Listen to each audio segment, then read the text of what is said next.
I call this meeting of the Smith County Emergency Services District Number 2 Board of Commissioners to order at 7:03 p.m. I do note that we do have a quorum present. All commissioners are present.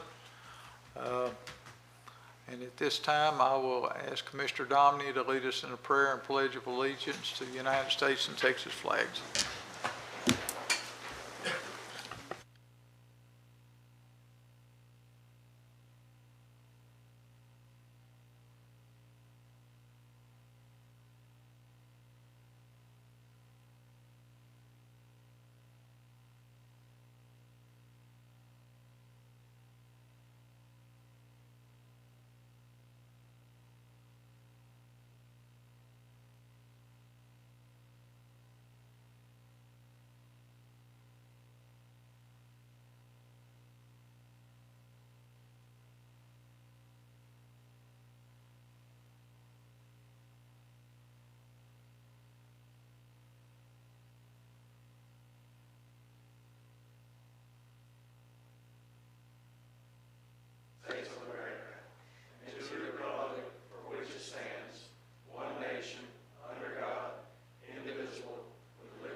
Recognition of guests and special presentations. I think we have the board president from Noonday here. I see Jim's here from EMS. Is anybody else here? Tony's here from UTEMS. So, all right, glad to have you guys. Item number 4, public comment. Do we have anybody signed up for public comment? I haven't received any. Okay. Having received none, then we'll move right on into the consent agenda. Number 5, receive, discuss, and take any action relating to the following reports. Approval of the special call meeting of August 19th, 2021. The Board of Commissioners August 23rd minutes. Special call meeting on September the 13th and special call meeting on September the 20th. Okay, so each of those minutes, and I'll start with the first one. The special call meeting on August the 19th was a budget discussion. There was no action.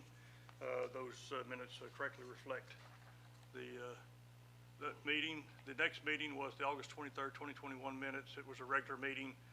Those again are accurate and depict on the events of that meeting. The next one was called on September 13th was to adopt the tax rate for the and the budget for the 2021-2022 year. And then the last one was a short meeting that on September 20th that authorized the President to sign the U.S. Department of Labor agreement. Again, all those are accurately reflect the events of those meetings, and we make a motion for that the board approve them. Second. Okay, I have a motion by Commissioner Domney, a second by Commissioner Biggers that we approve 5.1, the special call meeting on August 9th, Board of Commissioners meeting August 23rd, special call meeting on September 13th, and special call meeting September the 20th. Any other discussion? If not, all those in favor signify by saying aye. Aye. Any opposed? Motion carries.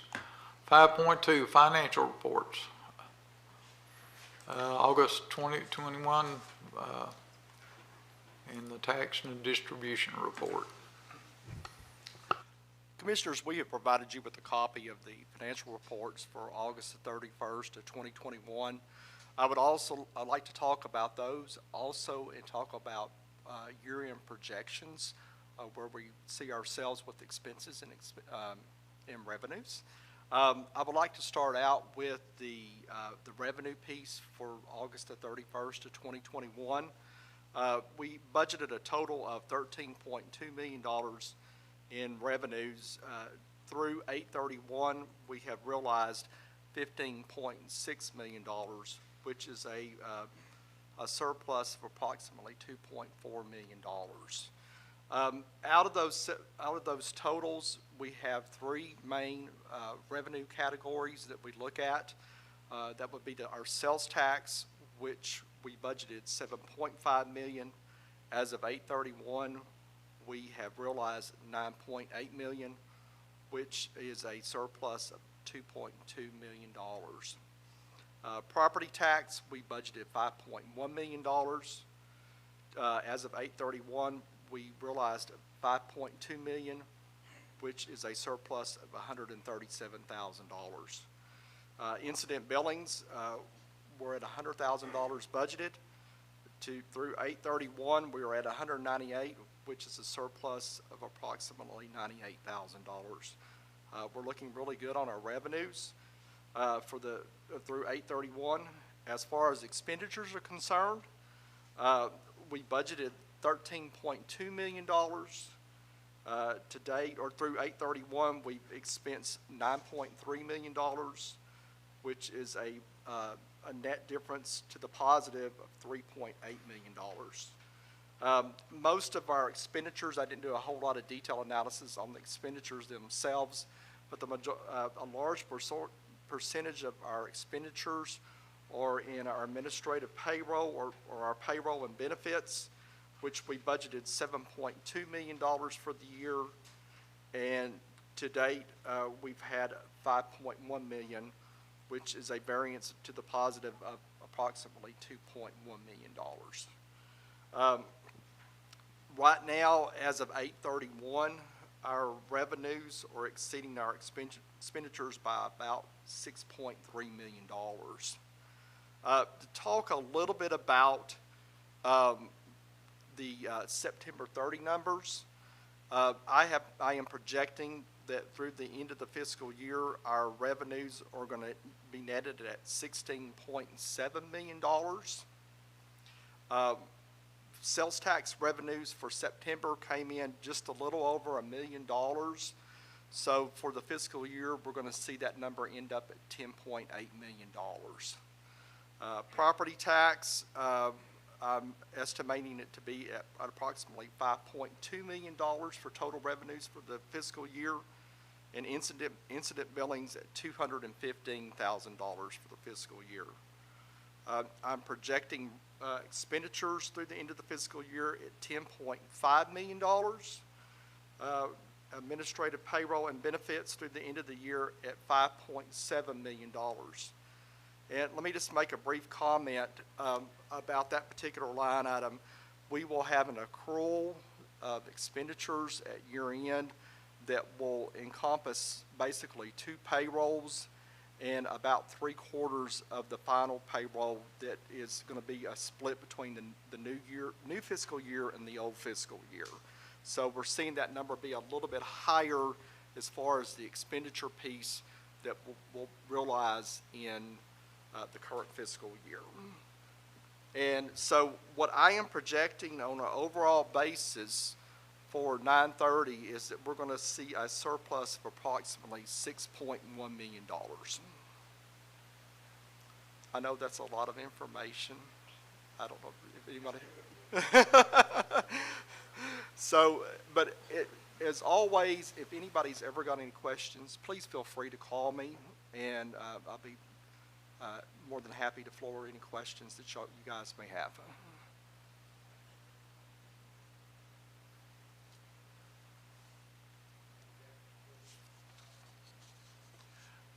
No, I just want to make sure that I understand what you were saying. I just want to make sure everybody understands that some of these figures that you were giving us were year-to-date against the full-year budget. And so what was stated as a surplus is not actually a surplus yet. It won't be considered a surplus until the closeout of the year. So there may be other expenses that come in. It just depends on what those expenses are, but based on, understand that based on everything you're seeing, all the forecasts, that we'll wind up with about budget surplus of about 6.1, but I was actually doing the mental math as you were going through it. Without the cost of September in there, it would imply that there's going to be a larger surplus. And that's all I want to make sure people understood. There's a year-to-date and there's the full year, and depending on what costs are incurred, yes, sir, where the 6.1 is at. And I did try to project a lot of those expenses out for Commissioner Dominy, but we could, as you say, we could see some variances in there, and that number may be a little bit different when we get toward your end. Thank you. Yes, sir. All right. I'll entertain a motion to accept the financials as presented. So made. Have a motion by Commissioner McKeithen to accept the August financials as presented, and second by Commissioner Wilson. Any other discussion? If not, all those in favor signify by saying aye. Aye. Any opposed? Motion carries. Item 6, discuss, consider, and take any necessary action related to payment of accounts, bills, invoices, payroll requests for reimbursement, requests for other payments, transfer funds, and amendments. Did we do tax distribution? I don't know, did you do the tax distribution? I think you did. Did you? You didn't? I did, but I can Okay. talk about it a little bit. Okay, yeah, do that. We, excuse me just a second.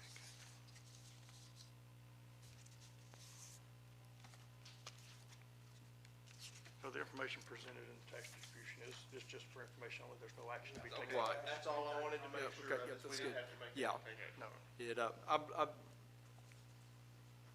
Yeah, we're looking at, we had a total collection of $36,000 for the month on that. Now we'll move on to item 6. So, anyway, does anybody have any questions or any comments about any of our, The only one that I'll just make special note of, under the Citizens Martin, the fleet maintenance, the cost of $7,036.45 for the period. There is a $4,000 cost incurred for the Flint Gresham engine rental that's included in that, so it's not really a maintenance item. It will be, should be reimbursed by the bank, okay, or not by the bank, by the insurance company. by the insurance company? Okay. All right. Any other questions on any of the consent agenda items that are listed? The next one, I don't have anything on the card service center either. Okay, 6.1, 6.2, Two. no further, okay, as well as 6.3. okay. All right, I'll make a motion that we approve each item under 6.1, 6.2, and 6.3. okay. Have a motion by Commissioner Dominy to approve the consent agenda on 6.1, 6.2, and 6.3. Do I have a second? Second. Have a second by Commissioner Biggers. Any other discussion or question? Hearing none, all those in favor say aye. Aye. Any opposed? Motion carries. All right. Get down here now to scroll down. All right. Keep going down to Yeah, 7. down to 7, yeah. All right, item 7, discuss, consider, and take any necessary action on IT renewals for fiscal year. It says 22-23, but that was a typographical error. Should be 21-22. Mr. Attorney, is there going to be any problem with that? Okay. You may be correct. Okay, all right, all right. Larry, you want to talk about all this stuff under 7172?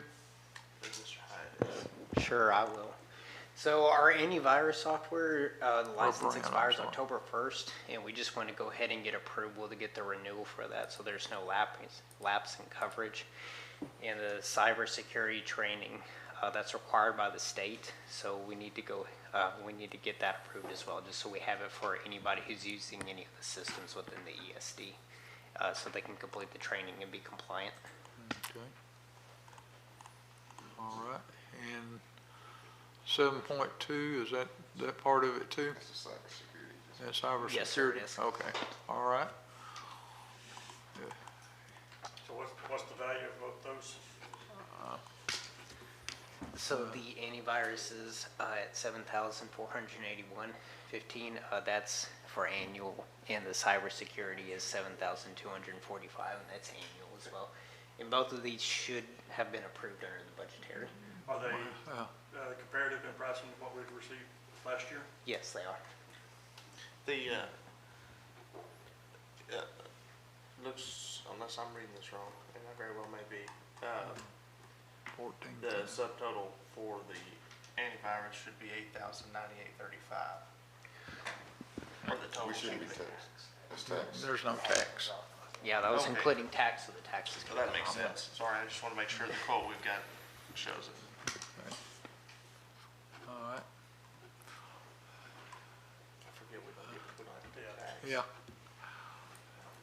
All right, I'll make the motion that we approve purchase of the antivirus for $7,481.15, as well as the cybersecurity training system for $7,245.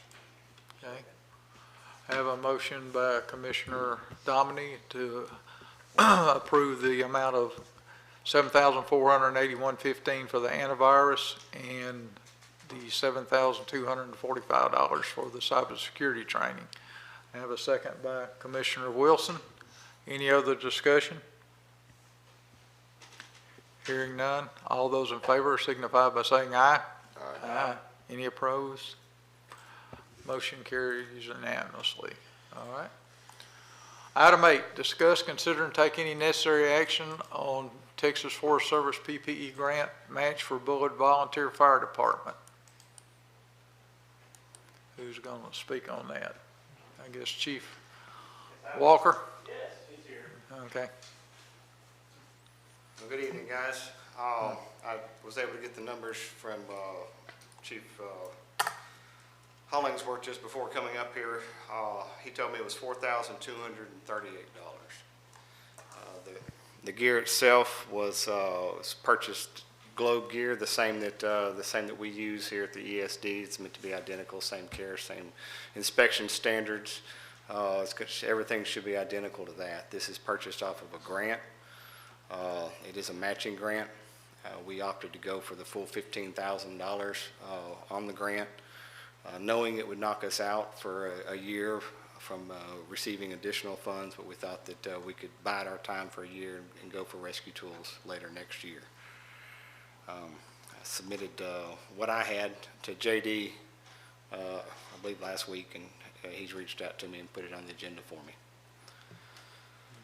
Lion, right? Lion or whatever, Okay. whatever Just- Patterson sells, I can't remember. Yeah, Lion, okay. Whatever. You see, details, come on. What are we buying again?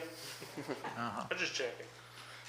I've had multiple conversations with Ray about it, and he's been aware that the purchase is coming down the pipe. I think unfortunately, I'll own my error here in that I failed to get it on the agenda. We got everything sized. We were going to try and get it sized at the same time as Ray, so we could try and coordinate with him on purchasing sizing and getting an order put together for everybody. I brought it up multiple times, but I have failed to make sure that it made the agenda. I think that's just a demonstration of my inabilities to kind of keep tabs and keep up with things. But the gear is currently on order. And the money goes, the money exchange occurs in November. That's whenever the money's due, whenever the gear is actually delivered. I do want to say I had a conversation with JD about this, and for everyone that is confused about our system going forward, it's better to err on the side of caution. If you don't know, either call us or just ask JD to put it on the agenda. This is as much, I believe, our fault as it is yours in the way of maybe not knowing. I know you mentioned it at least 2 or 3 times right there at that podium, and we heard you and just never did anything about it. So I think we ought to own a little bit of that. But from now on, if you have a question about something, call JD, because otherwise you're spending your own money until you get it approved, and I don't want y'all to be stuck with something that we should have bought that y'all may have fronted the money for. So, that's all I have on that. Just please come to us. And that's my error. I was sick to my stomach when he asked me. I was just like, oh. And we talked about it, but I haven't taken the appropriate action to make sure it made the agenda. On that, there's some loops that I have to jump through on my end. I have to get it approved from my board to pay the $15,000. So it's two things got to line up. So there's some things that we've got to do on my side to know what your side would be. So it is a little bit complicated, and if y'all guys could work with us on that, with sometimes some loose numbers, but we'll definitely try to encapsulate it with a known amount. What would also help for you or for anybody else, if you're not quite sure what it's going to be, if you really just start talking about orders of magnitude as a number and estimates, then you can you can get that in here for discussion, and we can give you guidance if we think that we may not be willing to go one way or the other, and try to help eliminate some of that too much back and forth and uncertainty around it. And we'll be glad to work with any of y'all as you come across these. Most especially first get the grant, just bring it up to us, have a discussion. We'll give you guidance on where we think we want to go. That'd be very helpful. Yeah, thanks.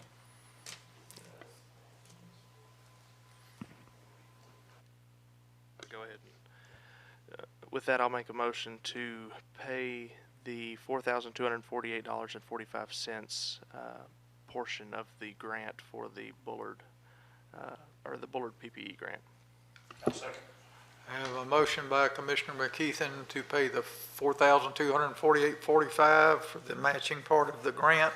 Have a second by Commissioner Domney. Any other discussion? Hearing none, all those in favor say aye. Aye. Any opposed? Same sign. Motion carries. All right.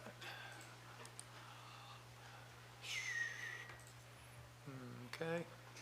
Item 9, discuss, consider, and take any necessary action, Bullard VFD boat project.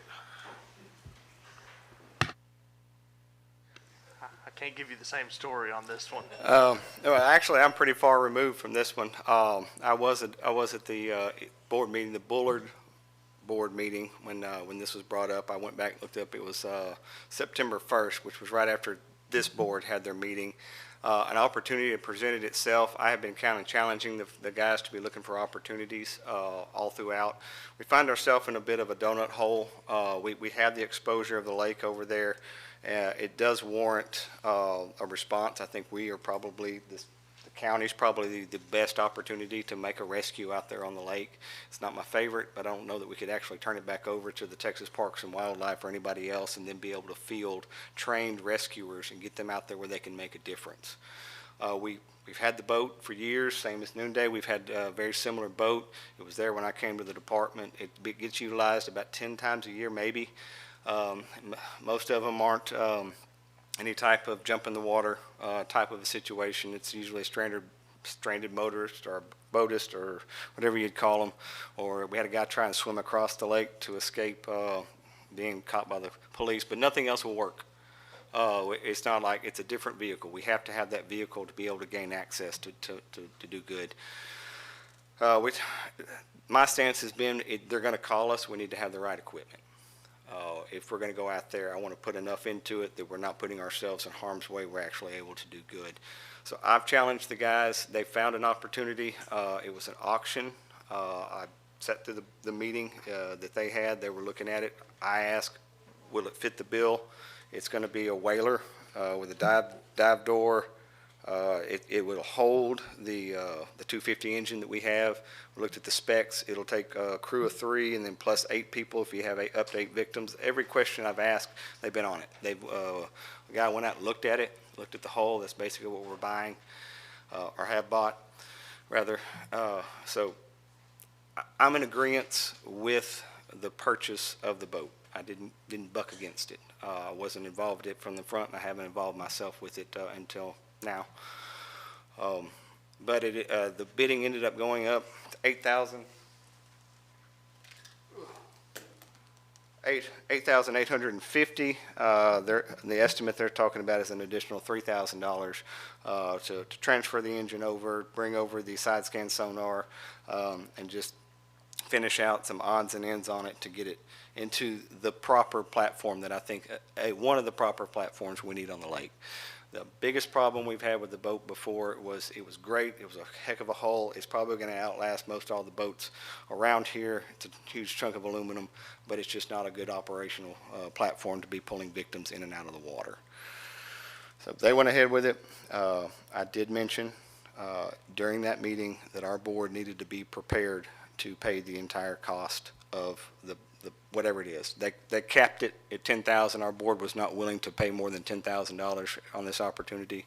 We were hoping to get it for something more like $6,000. It went up to $850. They are prepared to pay the entire amount, but part of the challenge was to see if we could get it on the agenda just to see what, if anything, the board would be willing to cover. Questions?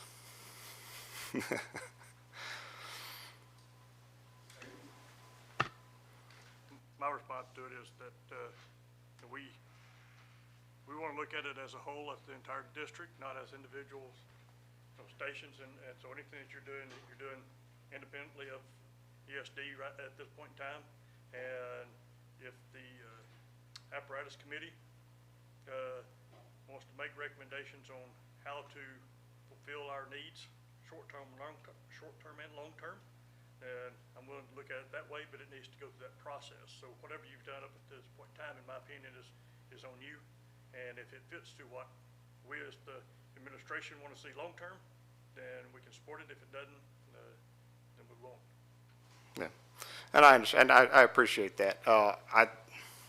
As a chief of the department and watching things going on and non-interfering, I viewed it to be somewhat of an improvement for a relatively small amount of cash, just an exchange. It's a replacement of a boat. It's not a brand new purchase. So I was fine with it. I don't think, I know that it'll be an improvement in what we're able to do as far as using the boat. We're able to take the engine, the $12,000 motor off and transfer it over, and it's comparable to everything we have. It's just a better platform.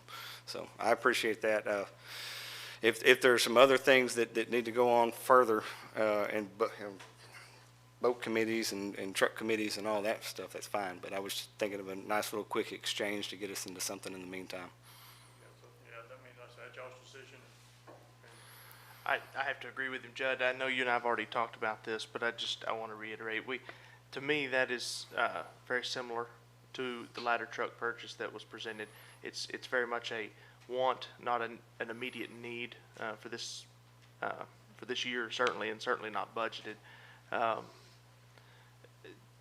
You already know the rest of my thoughts, but I just think that I certainly don't want to set a precedent by, oh, well, we needed this new Tahoe and we needed this and we went out and did it and want to be reimbursed for it. I don't want to start that today. So I understand, and I appreciate it. I think the big thing, Chief Walker, is if you knew this project was going on, you should have let the board know about it. Like I said, that way we can make arrangements or look at it or tell you who you need to take it to.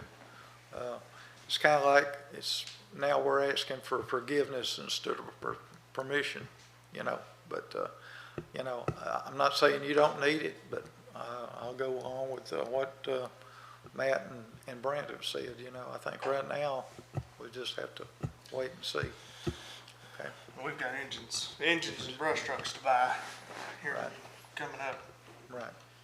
I understand, and just from our standpoint, from Bullard, not y'all as a board, just so y'all know some of the things we run into. We've asked for stuff to round out our department and have been told no because they weren't big projects. And we funded a lot of stuff on our own, that the cover for the service truck.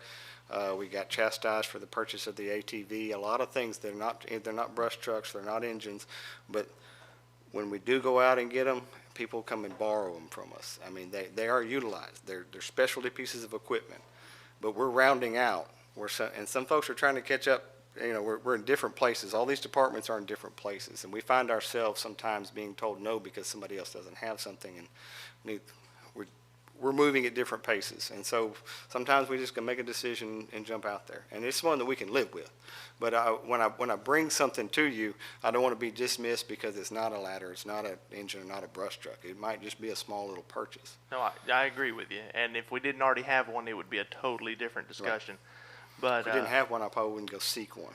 right, well, but I don't think that it was a bad purchase. I just don't know that it's one that we can I make understand. for you. Can't support.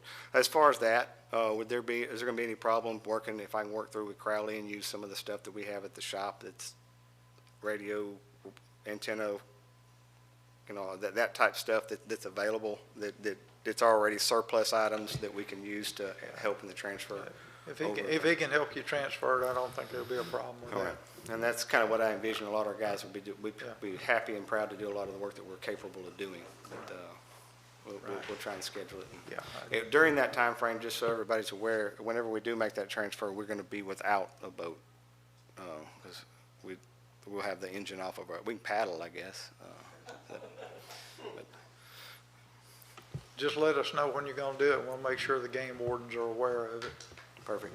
We'll have some at the White House, it's Okay. trailerable, if you need it. All right. We'll work through the operational piece of that, and we'll try and limit it to where when we go out of service, that we have a narrow window to get back in. Yeah, we got another vessel on the lake, right? No? Uh, It's down. Is it out right now as well? Noondays is down. Are we is it permanent? So Bullard needs to sell a hull. Do y'all have a decent engine? Okay. I didn't know which part was broken. It's the motor. All right. Thank you, guys. So, all right. I guess on item 9, there's no action to be taken? No. Okay. All right. Item number 10, discuss, consider, and take any necessary action on employment assistance program for Smith County Emergency Services District Number 2. Mr. Dominy or whoever, or Chief Peterson? Yeah, and Crystal.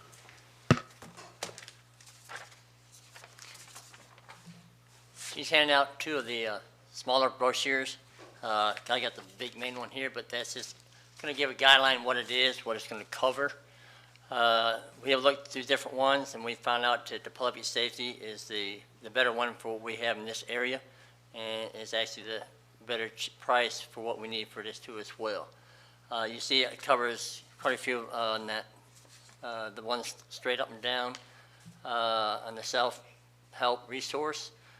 You see in the area that list, the one on the side there, from anything with personal finance, mental well-being, patient, pets, physical health and wellness, legal issues, loss of grief, stress, workplace and violence, all that is covered in this as well.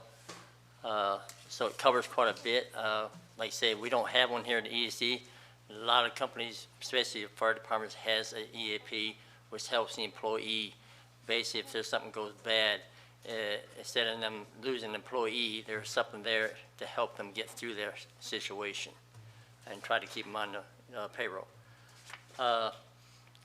As well, on this part here, the cost of it right now, we looked at it and it was $25 per person, which is a good price. They were going to go up, but they're going to keep it at the $25 for us here. And we average figuring around 350 employees, that's counting the paid and the volunteer side. So if it does, you're only looking at about $8,750 coverage for 1 year. And that's a pretty good price for this kind of assistance. Does the price vary after that? Do you know? Is it just a first-year price? As right now, the way Keith told me it's going to stay that way, but I don't know how many, like 5 years, it could change. That we don't know as it goes through the years. As right now, they're going to honor it, yeah, Sure. for a few years. Also on top of that, like I say, in this, we got the CISM team, which don't cost no money. So we have that as another backup through any stress problem we have on the scene. All they gotta do is get a hold of me. We can set up any debriefing at all if we need it in our county. Is this, did y'all look at multiple providers? Yes, we have looked at multiple providers, and this was actually the best. And they've been around a lot longer, some of these other ones, and the price they give us and what it covers And this also covers not just you, our employees, it covers their family as well. So it covers family on top of that. I agree, this is an extremely important thing that we've needed for a long time. We could have utilized many times over, I'm Yes. sure. I want to hear what they have to say, but just quickly, if we do this, where would it come out of? Perfect. Well, then I make a motion, y'all can discuss it. Like I said, also there's another one that firefighter Snyder is looking into, which comes out of Fort Worth, Dallas-Fort Worth area, which is like a peer debrief or peer support, which actually you send, we're looking at sending at least 6 of the ESD employees and 6 volunteer guys to a class to where then they're basically be the top of the, where if you got a problem, you can talk to any of these 12 people as well. The only thing on that is they do charge a little bit for the class, but other than that, that's all it does for that part as well. Well, the other thing that I was really impressed with this, the public safety group was that the phones are answered 24/7, 365 by a live person that is either a PhD or a master's in those professional services. So the first person they talk to is not somebody that's gonna refer them to somebody else, is the person that can actually help. Which I thought was really a great selling point to this Yeah. whole program, is you know that whenever people are in need, they don't need to be shuffled and put on hold and all, and that's one of the big advantages to this group. I agree. I think this is something we should have had Yeah. long before. Okay, It's well, necessary. we have a motion on the floor by Commissioner McKeithen to approve it, a second by Commissioner Biggers. Any other discussion or any comments? It does cover board members too, in case we need it, right? Yeah. Okay. Use more. And what was the total cost on it? For 300, we were just bringing 350 employees. Now, Yeah. if you only got less than that, it'd be less, but for Right. 350, you're looking at $8,750 Okay, if you go 350. My motion is up to that number for now. okay. So Commissioner McKeithen's revised his motion to cover up to that amount of money that the chief told us and no more. Do we have to provide names of people that's eligible, or can it be blocks? That, I think it's going to be, I have to call it chief, but I think it's names. You're going to have the names so they know that your person's on that list. You just can't say somebody come in there unless they know they're on that to start with. And the reason I ask, you have to turn over when people changing and. Correct. We need, I guess somebody has to keep up with the names on that list, and then we have to take them off that list. I don't think that I'm not- a person would be turned away if they made the phone call. It's just how we have to deal with it after the fact. Yeah. I don't know the answer to what you're saying specifically, but I Yeah. know that we're gonna have to give them some indication of who the employees are and how many family members they have, but, I don't believe that. I was going to say, if I could speak, I think this is really something that falls within my scope. Okay. And that would be something that I would take on for new hires and volunteers. So that would take that. That is going to be a chore though, especially the volunteer side, because there are several that. You're right. It's a turnaround. People coming in and going out all the time. It'd be nice if we could just say, hey, I'm Joe Smith from Smith County ESD #2, but I'll leave that to you. So you're hoping that they don't have to have a list of who are, That you just say what organization you come from, because if Joe Smith is on it, and it also covers Anna Smith and Little Jimmy and Little Claire, and you've got 350 times whatever the average is, 3, 4 people, that's gonna be yeah, I agree. I mean, if it can be done that way, that would be a plus. I just don't know if the company will handle it in that way, because they're going to want some kind of proof, I'm sure. Yeah. We'll work it out. Okay. But if you would let me know, I would like to discuss that with you. Okay, sure will. Thank you. All right, any other discussion? We could also see too, whenever the accounts are created, if they have like integration with Right. their system, that it keeps track of the active accounts or whoever. And another thing is too, is it gonna be any criteria on the volunteers? How active are they? would it meet some kind of standard that they have to meet? We've already, in my opinion, Leroy, we've already set the standard of what an active volunteer is, so if we're managing our rosters properly, then anybody on our roster should be eligible for that. And it's what we ought to be doing, I think, as long as we're keeping up with what an active volunteer is according to our SOPs. Okay. Any other? I'm a little concerned about that cap. Yeah, Yeah, well, the price cap? Yeah. yeah.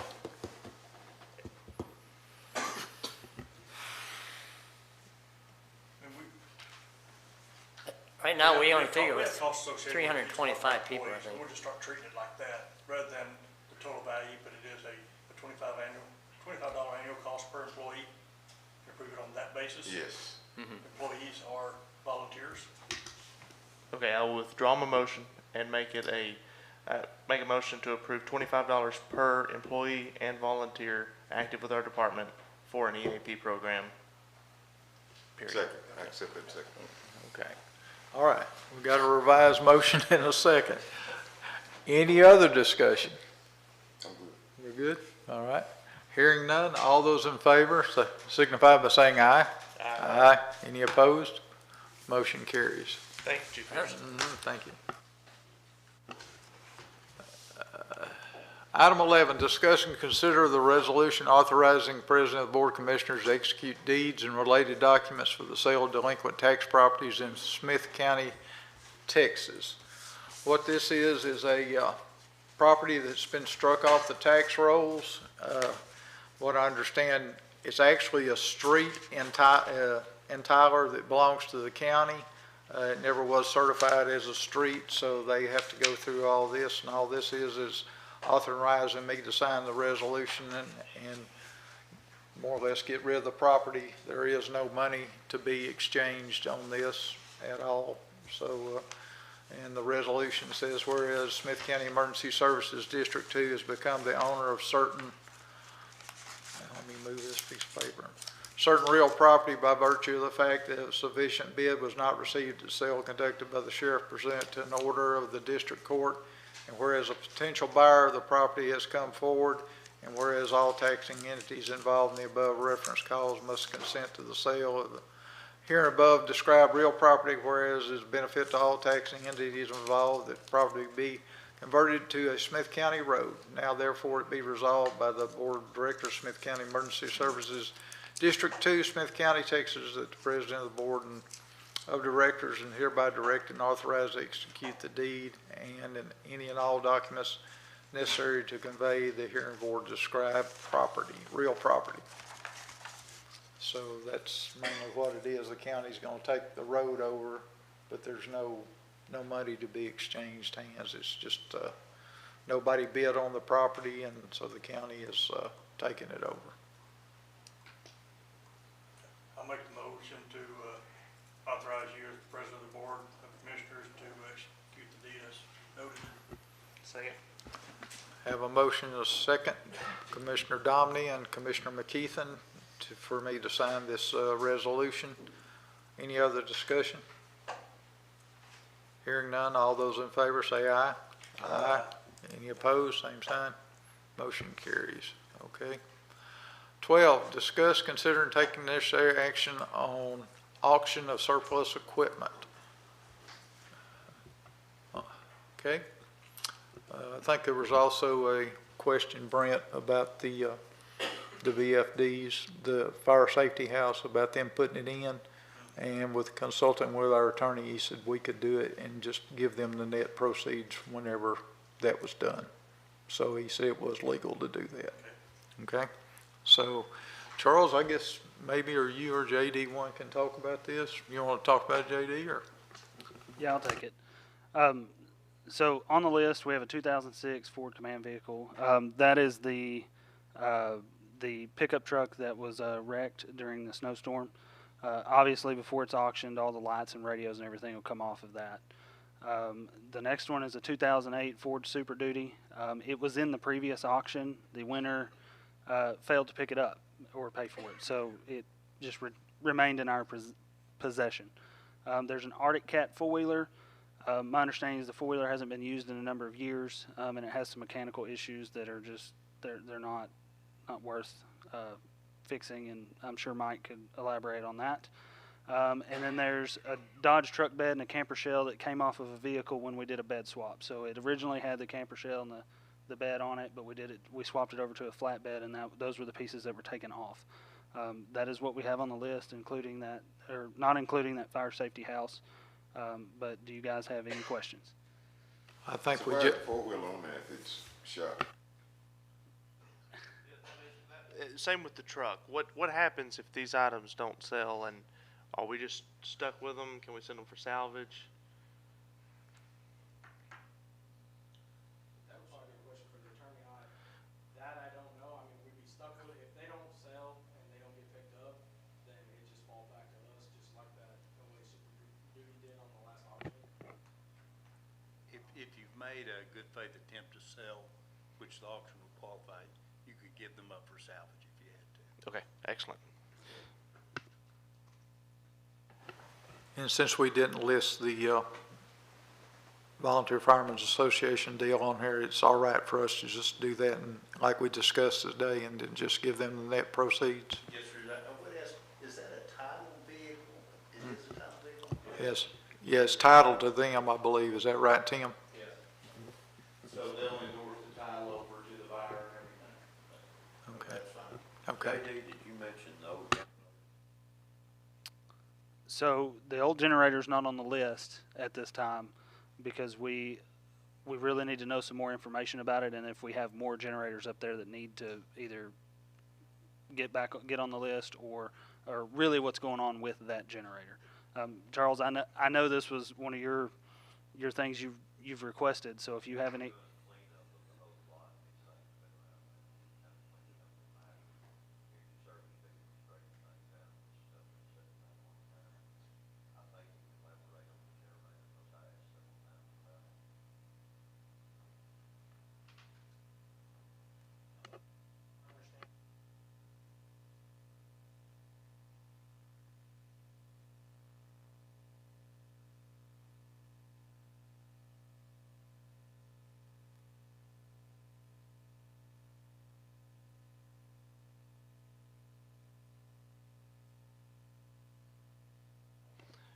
Is it like an Onan built-in, or is it like a portable Honda? It's not portable, it's heavy, but it's kind of like the, It's made to be hardwired in. It doesn't have 110 outlet plugs. so it does have one down. And it's a real old model. Doesn't compare with that.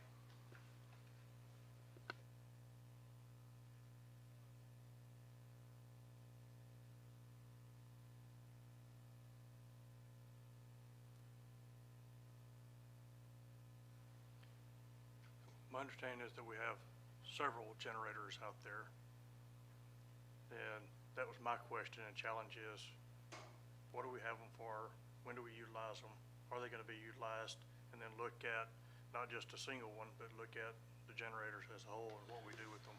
I hate to see us get rid of very many after last year's snowstorm. I like having generators, but if they don't work, it's a Did we use them? That was part Well, of the that's- discussion. Did we even use them last year? So that, I'm thinking rather than singling out one generator, much like we do everything else, we ought to be looking at our equipment, its age, its serviceability, its utilization, across the board, whether it be a generator or an engine. We ought to know when we utilize them, how often we utilize them, and how old they are, and then let's put a plan together and address, and take action based off of a plan, not just, we got one that's been sitting out here that we hadn't cranked. Right. That's my point about it, is let's address this properly.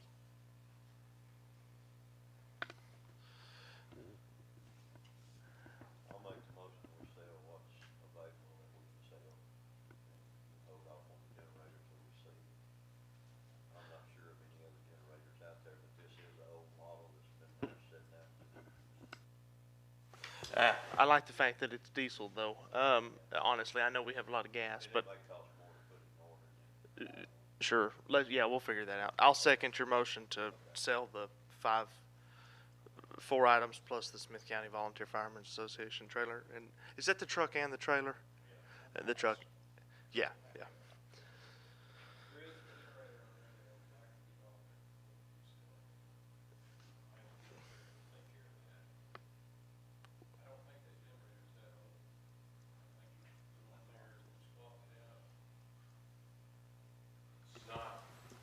Well, it's your property anyway, so you can go take it. Yeah. So, I'll make sure he gets with you before he lists it. And there's quite a few things in those old trucks too need to be taken out, such as sirens and equipment they've stored in there. Yeah, I think he said the command vehicle be stripped and the Okay. 08 Super Duty ought to be all ready. Yeah, okay. yeah, okay. All right, have a motion by Commissioner Wilson that we sell the items listed on the auction, also along with the Smith County Volunteer Firemen's Association Fire Safety Officer, second by Commissioner McKeithen. Y'all Any other? Make something to that, like they said, if they don't sell, we'll bring that back to the commissioners for further discussion. Okay, and if it doesn't sell, then we'll bring it back. You still want to second it? Yeah, yeah. Okay, so, all right. A revised motion and the second. So, any other discussion? Hearing none, all those in favor say aye. Aye. Any opposed? Motion carries. Item 13, discuss and consider apparatus committee report. Mike?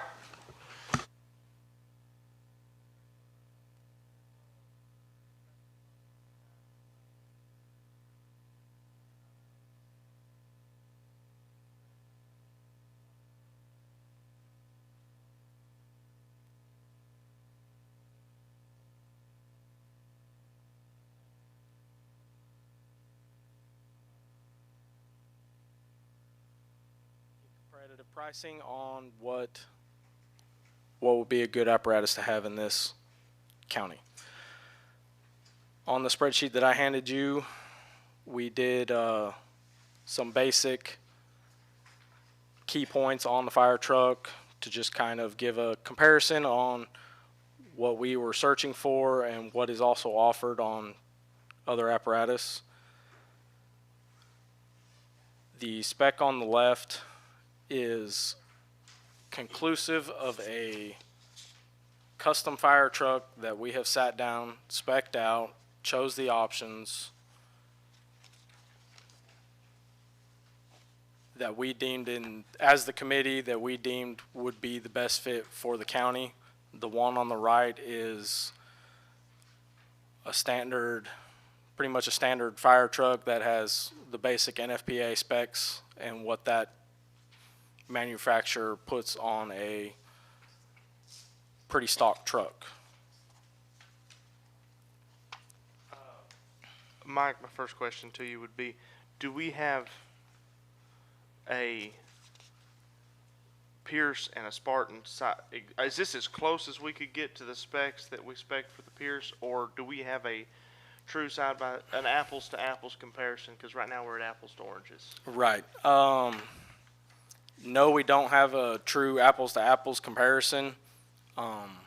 Some of the things that we deemed, and we listened to some of the guys in the county for their inputs on what they would like to see on a fire truck, is on the Spartan side is something that would have to, it wouldn't fall in there, or most likely wouldn't fall in their S180 category because it would be considered a custom fire truck. So, I mean, if we have to, we can try to convey to that manufacturer to go ahead and get us a set of specs for that, so we can more compare apples to apples, I guess. I mean, we tried to do as much as possible. I mean, most of the drivetrain is the same. There's a little bit of difference in the frame length. I'll tell you, I have never been involved with speccing and purchasing a fire truck, so forgive me there a little bit, but I will say that I think if we come out with a basic set of specs, you know, two trucks built by two different manufacturers, but are they the same? Then it's a pretty easy decision for me. It just basically comes down to numbers, what the cost is. You know, same powertrains, you know, stuff that you're working on. Yes. To me, it doesn't matter. It's just, you know, where we're going to get the best bang for our buck. If we're buying the same thing, it really shouldn't, you know, I mean, we take the lower bid on that, in my opinion. I appreciate these side-by-sides, but I think that we need to have a basic spec of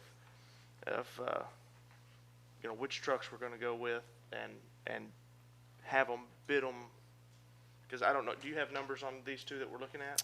I do. Because to me, it's not fair for Pierce or Spartan. You know, we'd be making a decision on two different items. The Pierce came out without any discounts, not including anything but the truck spec itself. It came out to about $585,514. And then on the Spartan side for the S180 came out to $585,000 even.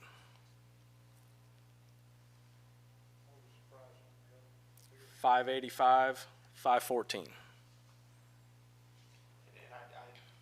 you know, those are close numbers, but for again, two different pieces of equipment. You know, one has a few more, or they have quite a few differences actually than the other.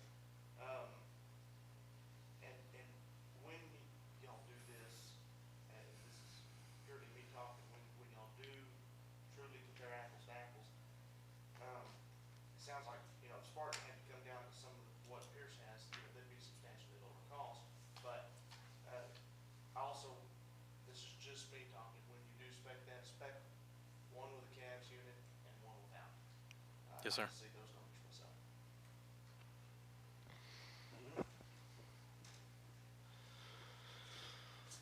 But otherwise, are we?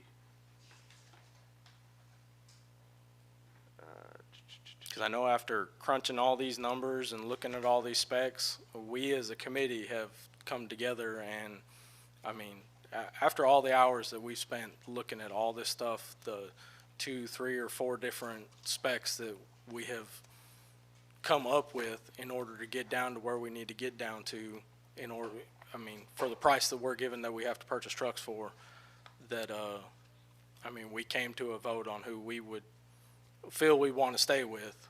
No, and I, to me, and maybe I'm looking at this wrong, and I really would want Brent to hit me if I'm not, but I look at it like when we bought our stations, we basically said, all right, here's the architectural plans, we want a construction manager at risk, and we chose them purely based off of what they can build it for. They're all bidding the exact same item.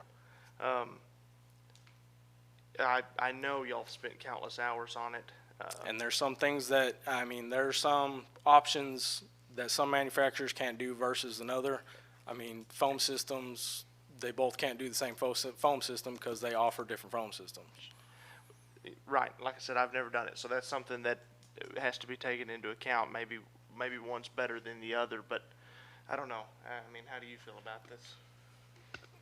You're kind of hit on the head. Is write a spec for an engine, and each company should quote the spec. If they want to quote options, then they're allowed to quote options, but we need to get the basic apparatus quoted equivalently, and then we can look at the different options they may offer as incentives to lower price or to offer better, upgrades on different things.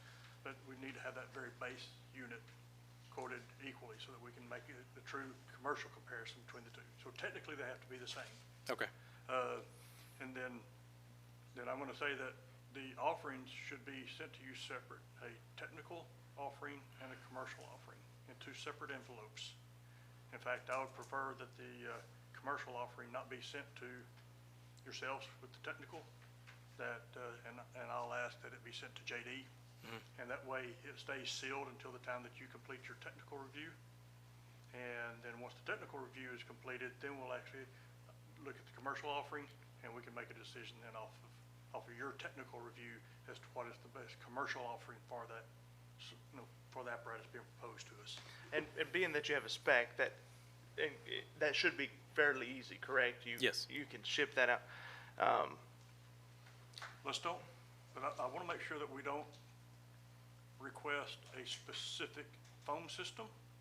If we want a foam system, that's what we're requesting. General. Right. Right. We're not asking for this specific pump. We're not asking for this specific engine. We want the performance of this engine to meet these certain criteria. And And that way that way they all have the option to offer something, because if not, you narrow the spec down to where only one manufacturer can provide it. And you can't allow yourself to do that. Right. And for the Cavs option, the Cavs is an option, so Yes. that'll be a plus 50 or whatever that is. Yes. You don't have to, I take back what I said about individual bids. That's just an upgrade option that we would have of in the cost. Yeah, we can have that set up to where it can, I mean, they can have the base price of what that apparatus is, and for certain options like the calves or something else, it can be another line item for how much it would cost per apparatus for.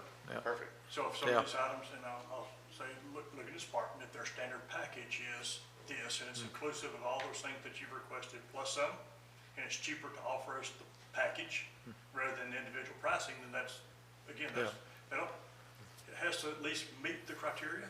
It can exceed if they want it to, but it's gonna be about what their offering is, and then, again, the commercial side of it is completely segregated. Right. So, And I was there and I saw both these trucks, and that Spartan, I think is what I've been told is like their cookie cutter. That's their truck. That is their truck. That's the way it comes. right. So, But they can. but if they want non-power windows on it, it's gonna drop their price, because they offer power windows where the other one doesn't. But again, if that's part of the package, and Yeah. it helps them get it out and Right. sell them quicker, then that's fine. Yeah. It doesn't have to be, but, Yeah. the other thing I wanted to ask you, Mike, is, as we're looking at this, is that, the recommendation of the apparatus committee initially was 2 engines, a tanker, and a brush truck. And so now we're talking about 3 engines. So explain to us how we go from 2 engines to 3.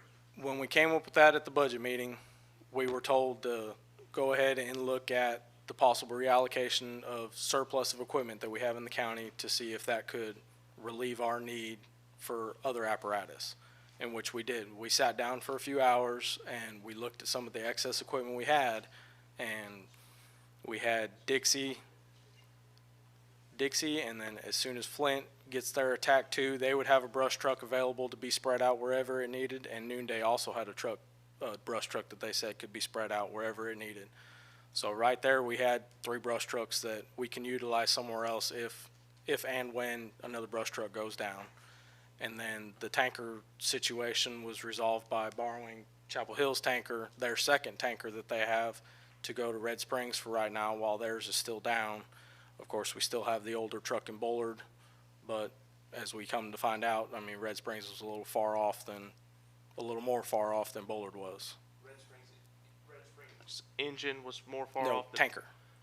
Okay, so where's the third engine? I'm sorry, I may have. The engines we're looking at replacing would be Red Springs, Dixie, and Flint. Yeah.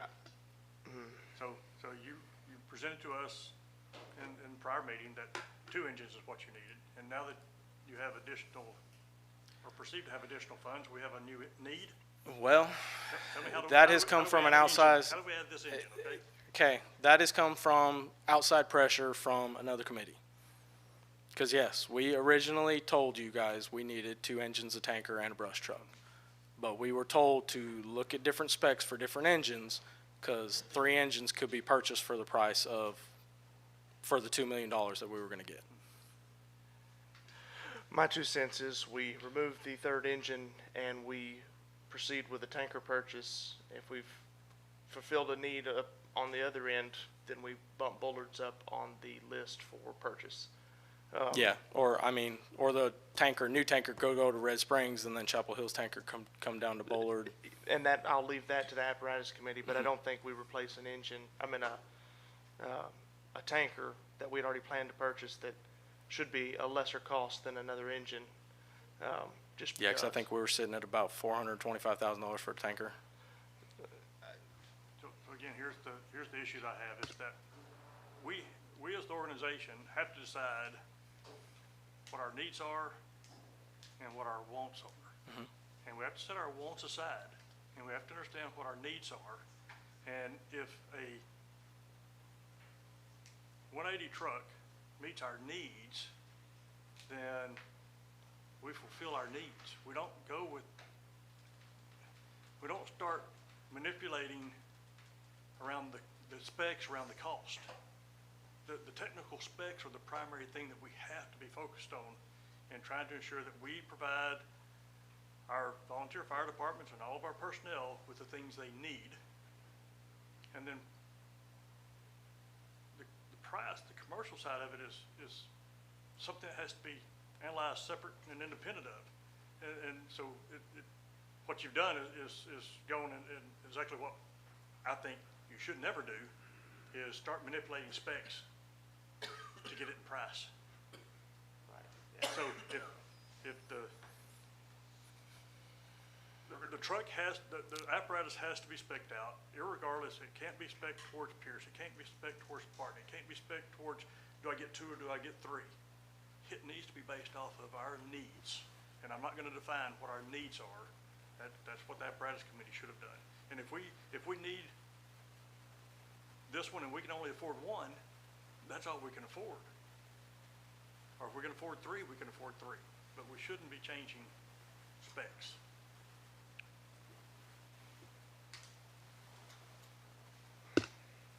I completely agree. And,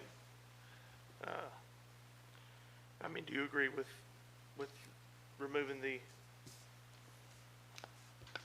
I don't know what our needs are anymore. Are our needs a 180, or are they this custom, or what are they?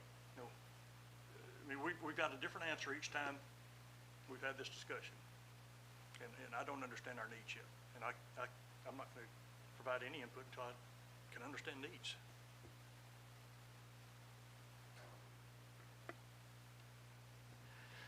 the one thing I will say is you are an independent committee that works with others, but answers only to the 5 sitting here. So don't fold to pressure based on, work with them, but I wouldn't say they control you, if that's my 2 cents. Y'all make decisions and recommendations based on true facts that you survey and get from this organization. And if you agree with them, great. And if you don't, also great. Okay. I guess we'll go back to the drawing board again. Okay. All right, we'll move on from item 13 to item 14. Thank you, Mike. Discuss, consider, and take any necessary action on fire chiefs presenting, discussing issues of the board for future action. Chief Arnold, Art? I'm here. Okay, I was looking over my report. We had, Was that a present? sir, Was that a present? I'm here. That's as present as it's gonna get. We had one person response. I investigated that, while the paid crew was out on the call. My assistant chief ran a medical emergency, a lift assist. That was the only incident there. The 2 missing reports were completed already. That's when I got to the station today. They were finishing the last one. So there shouldn't be any issues with that. I'm gonna use some of this data on year-to-date, and we're fixing to call some members of our department. We'll probably be down to about 14 or 15 members by the time we get done. This is good data to have. I appreciate it. It's not real accurate on some things, on the hours, because the hours, sometimes you're out there a lot longer than what we're allowed. You know, I think every incident we're allowed 30 minutes a call, and sometimes you're out there 2 or 3 hours, sometimes 4 or 5. It's not no big deal. I mean, but it gives us something to go by. It's more information than we ever had before. As far as incidents this last month, Side by Side went and helped Gene and them with the event up there with the triathlon, I believe is what it was. Is that right? And Ray had to call it up to the interstate the other day when they had the major accident and spill up there because they were using it to run medical calls up and down the interstate because the stalled traffic for about 2.5 miles. So it went up there, and Sarah spent most of the night up there with them, helping them run up and down the interstate. That's the only thing I got on calls, except for just the other night, the old Gaston gymnasium that was built back in the 20s or 30s, burnt down. That was used to be it was Gaston Elementary, or Gaston School, and then West Rusk consolidated, and it was their junior high. And their gymnasium, that old gymnasium, burnt down. It had been sent to they had sold it to some church organization. It's under state fire marshal's investigation now. But they went and helped them with structure control. They saved the rest of the old structures and everything. So just a little side note. From a personal note, I'd like to thank all of the people, all of our paid staff that showed up, and Mr. Brown at Casey McClendon's mother's funeral. It's a good turnout. They really appreciated it. Other than that, everything's going okay.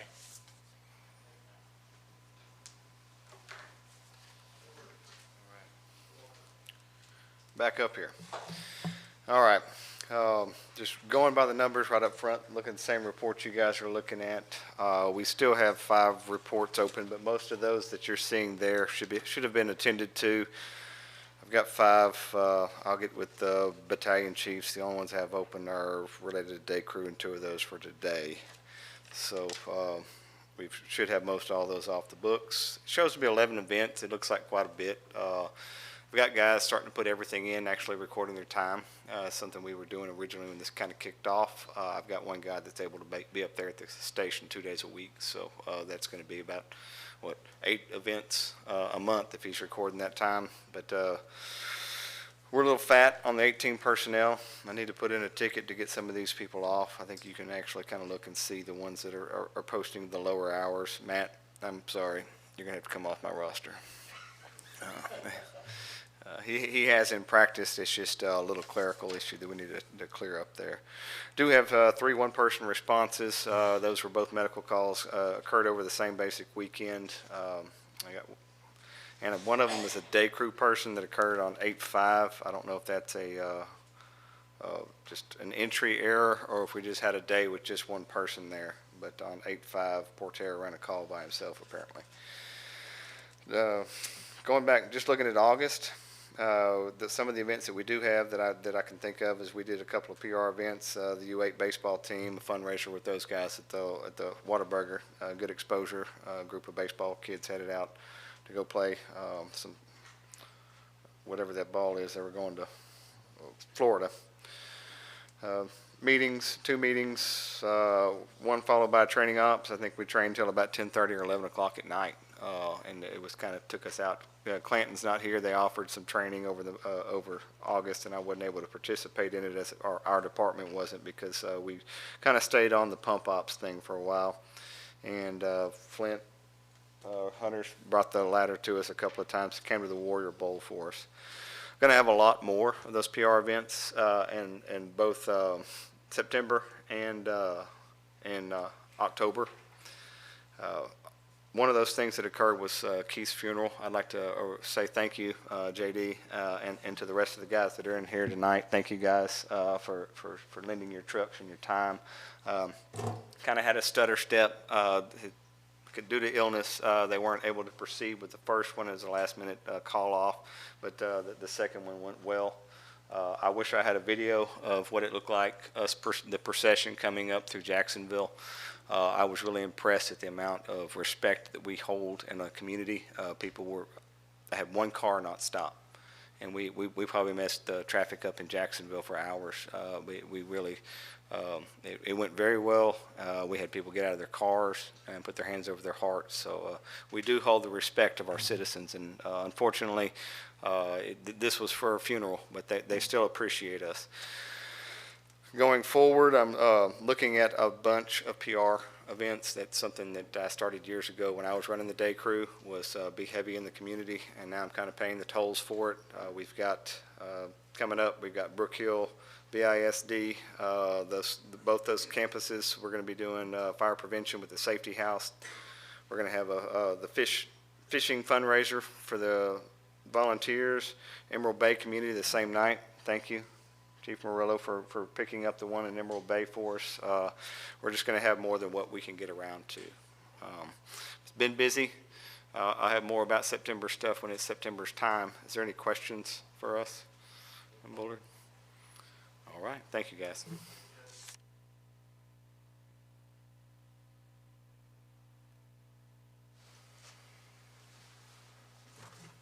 Yes, our reports are shown here. I got 4 spots. One of them I know is the day crew. Every once in a while, we've been only having one person in my station, so that's probably why you see that on there. The other ones is the medical calls, which I'm watching my guys now because with COVID coming around, trying not to put too many on a unit and go in as much either. So that's probably why you see I got a couple of them there with just one response as well. But I've worked to where we try to keep 2 people anyways on each one. Also, my personnel, I have already got some. I've got to get it sent back to Larry about getting them off the roster. The weather, I had already turned their stuff in already, so I got to get stuff back in. So I'll be coming down with some of that as well. Then we're doing good on reports. The one that says the incomplete report, one of them actually was completed, but yet it has a duplicate on it. I've been working with the battalion chief, and they've been helping me out by getting them wiped out pretty easy on that. And also, we've been pretty busy, especially in this month here. We helped out. We went to 911 down in Tyler to help separate the 911s here. So in Tyler, we had good turnout there. And then also we turned around. We did help White House on their triathlon. I sent 2 trucks there to help them on that organization, the fun we did there as well. And like I said, that was that Saturday and Sunday, and again, turn on Monday, we had a homecoming parade for Chapel Hill High School. So we helped honor them, and I had basically put 4 of my trucks in the first time I'd done that. Had enough trucks going to a parade. So we helped them out, and they all liked that pretty well. And then also, we turned and did one in Bullard for the veteran deal. I sent trucks down there to help out with that parade and honor the veteran and stuff. We help out pretty well on that. That was a good event. In fact, Mike Belface has been doing that pretty well. He's getting bigger and bigger every year. It's a good event. If anybody had never been there, it's pretty good. And then also working this next month, we're putting on a Shattered Dreams at the high school this year, and it's going to be on the 12th and 13th of October. And so we're pretty busy working all that in as well. That takes quite a lot of people to get that to work out. And we're working at where once we do it there, then we're going to try to venture out to some of the other schools as well. So we're trying to get it narrowed down once here, then we'll start telling what we did there and pass it on to these other schools as well. Is that the first time y'all done the Shattered Dreams? It's the first time. It's been a while. It's been over 10 years that we ever done anything like that, Right. yes. It's a good program. Yes. So in fact, when we talked to the principal, he's never, first time for Chapel High, his new principal, he's never seen it. So it'd be a treat for him to see how it does and how we turn out on that as well. Yes. Yeah, we're trying to make it to where we cycle around, but every 2 years it can come right back to the same school again, if we can do it that way. I mean, we'll see if it works that way. Oh, yeah, Green Reaper, yeah. So, but yes, we're trying to get that going as well in the county. Okay.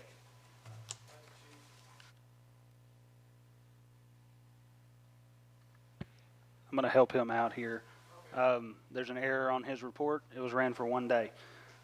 So he had 58 incidents, 0 events, 15 personnel, 1 one-person response, 0 no responses, 0 incomplete reports, 0 missing reports, 12 man-hours. His one-man response was a medical call on August 22nd. Thank you. Yeah, I kept looking at that, and I thought, this isn't right. I found the date down there, and yeah, it's for one day. But anyway, everything's going good. We do have a fishing tournament coming up, Saturday, the 16th, and all the funds go to the Smith County Fire Association. It's Todd Flosser has been heading that up. There's our captain, fire department. I'm sure everybody here knows about it, or is aware of it.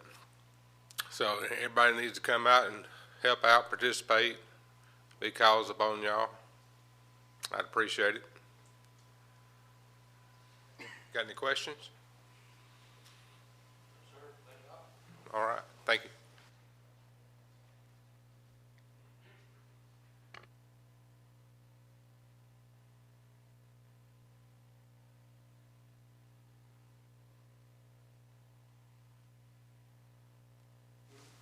Fortunately, Chief Stone did have to work tonight, so I'm filling in for him. So on our report, we had 4 one-man responses. 3 of those are mine. One of them is a reporting error. I responded to a call. The engine responded with me, but the engine never got put into the report when they went in and did it, so they only showed me. It didn't get caught anywhere. It got all the way through, and so that's just what we're left with. I do think, at some point we need to relook at what the definition of a one-man response is. So I'm responding one man to provide mutual aid to White House, for example. White House has volunteers on scene. I'm just going to provide them additional manpower. So it's really more than a one-man response. If you look at it, it's just one man from Flint Gresham. But there are 3 or 4 other people there, just from another department that I'm assisting. So it's not really a one-man response, and I think that at some point we might want to look at revising what we define as a one-man response on here. Well, I also want to, let's just don't get so focused on one-man responses. I mean, there's a lot of information there, and you actually just give me an opportunity to lead into that. The whole intent of this was to start capturing the information so that we can start analyzing the data to tell us where we have improvements, where we've improved, and so let's just I don't want us to get hung up on the one-man response. We understand that most of the time one-man response is a justifiable one-man response. Right. So if you know that, and there's nothing out of the ordinary for the month, then we don't necessarily need to discuss it. However, if you do come across a situation where you should have had a 3-man response and you had a one-man response, that's the time I want to talk about the one-man response. Right. So, I think we focus on it a lot because it's one of the few things that's on this report that reflects negatively, could potentially reflect negatively on a VFD. Even though we know that they're not, we don't want there to be a misconception out there that, oh, we had 4 one-person responses, and if you don't know the data and you don't know what's going on with it, then you can get the perception that Flint Gresham only 4 times only put out 1 person, when in reality we were providing assistance to other people. I think we were there in the very beginning. We were all questioning it, and all I'm Right. saying is now that I think we accept the fact that we're going to have one-man responses. Right. The data's doing its job to flag us to look into what the issue may be. I think it's Yeah. its purpose as well. Yeah. The one incomplete report, since this is for August, I'm not sure if it's still applicable to it, but we do have a report that's sitting out there that's 14 days old. I can't remember exactly. We're still trying to track that down. No, it's done. Is it done now? Okay. We were trying to track it down. It was anyway, it doesn't matter. It's tracked down, it's resolved. Let's see, on the events that we had during August, I know it only shows 3. A lot of our members are doing a lot of things, and I think it's just a failure on our part to go in there and put them in there as events. Chief Stone, myself, Lieutenant Lowry, Chief Tate, we're involved in a lot of things, and we don't go in there and we don't log every single time that we do something for the fire department, as an example. We spend more time logging things that we do for the fire department than we spend, doing things for the fire department. So, there are a lot of events that we are taking part in, and we just need to get better at recording those events so that, we can properly reflect the activities that we're doing. This month, whenever the reports come in, we are going to see an uptick in the events because we do have, as with Bullard is actually pulling us into a lot of events. So we're going to have a lot more events in the next month because of all the PR events. And then also in October, we've got a number of events that are actually Flint Gresham events that we're going to be involved with as well. I wanted to have a reminder out here to all the departments SFFMA has a volunteer retention and recruitment program or presentation that they're going to give that's on October 23 and 24, I believe, in Tyler. I think that's right. Yes. That's right? Okay. Departments, if you have anyone that's available that can attend that, I think it's going to be a great, it's pretty much all day that Saturday and Sunday. Yeah.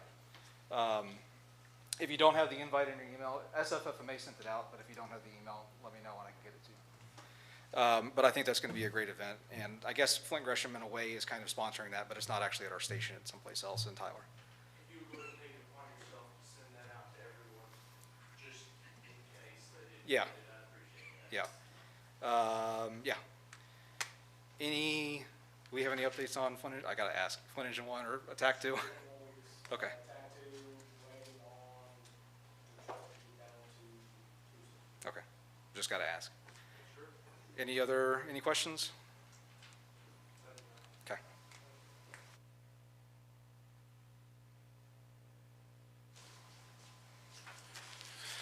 All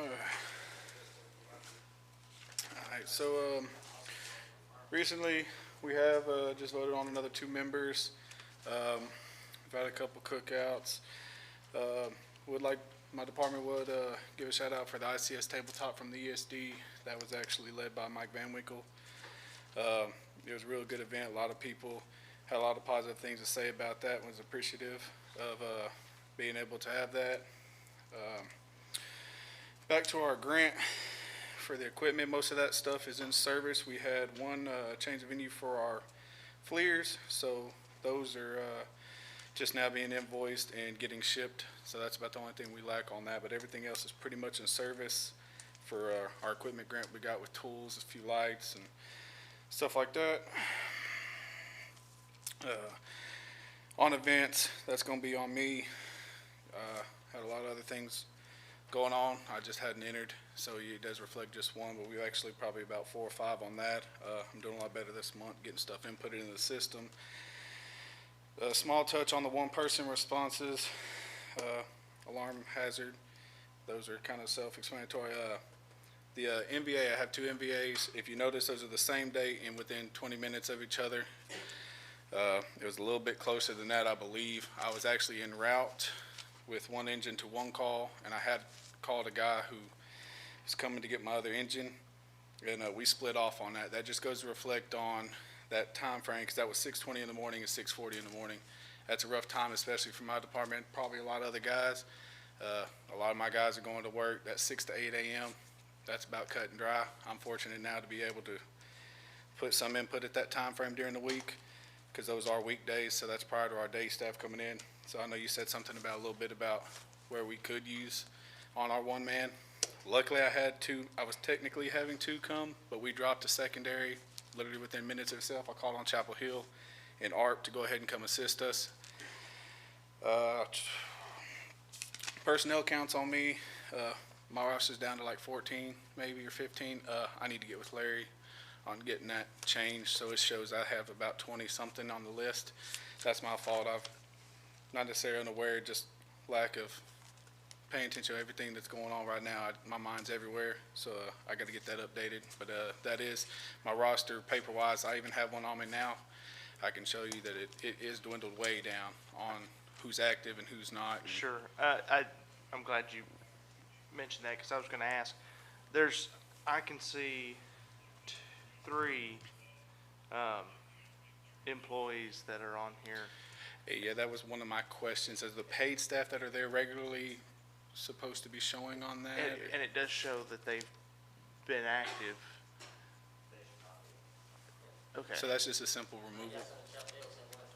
So how do we, what is causing that error? Okay. Okay. Okay.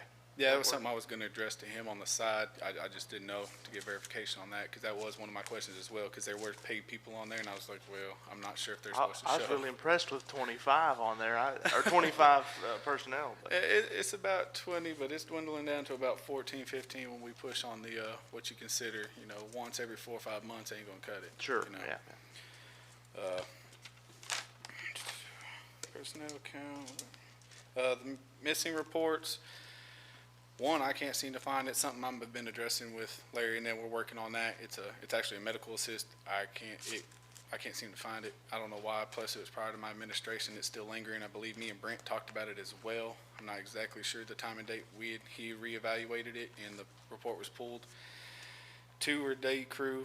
They had a late night grass fire that they caught literally right before shift ended, and I don't think he's been back on shift yet since then to do them. I'm not saying it's an excuse, but those 2 of those are day crews. And then the other 2 missing, I can't find anything, and I went over with Brent, and there was one that I needed to take care of, and I got it taken care of. So I should have 0 balance on the reports except the. Did you 2 let from the day. battalion chief know about the pay crew?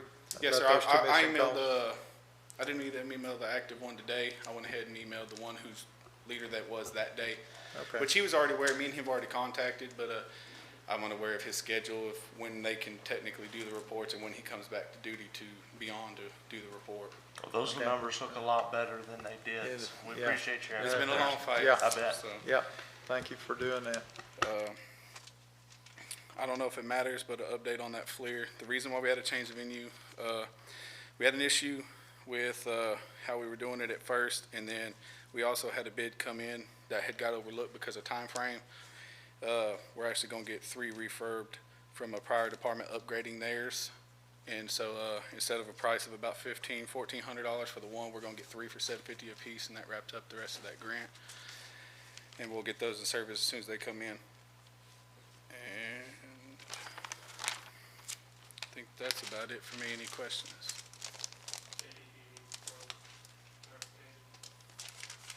On the grant? I'll get with him. We'll be okay. Okay, Thank you, sir. thank you. Noonday, Chief Harper.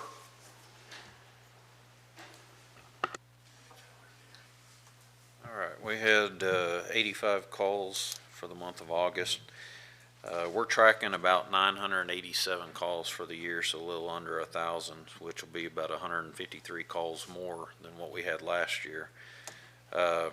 Last week we held training for our new extrication tools that we received. We've got both of those on, we'll have both sets on our front. We've got one on our frontline engine, and then whenever we get our other engine back, we'll have it on there. We had Dixie and Flint. They came over and participated in that training.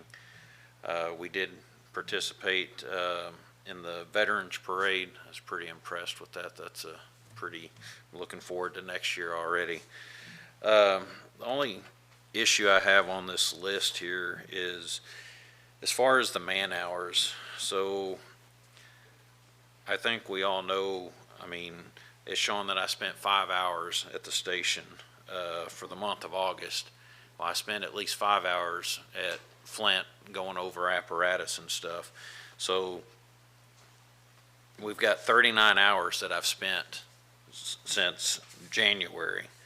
So, which kind of looks like I'm getting paid about $230 an hour. So there's got to be an easier way to fix that, you know.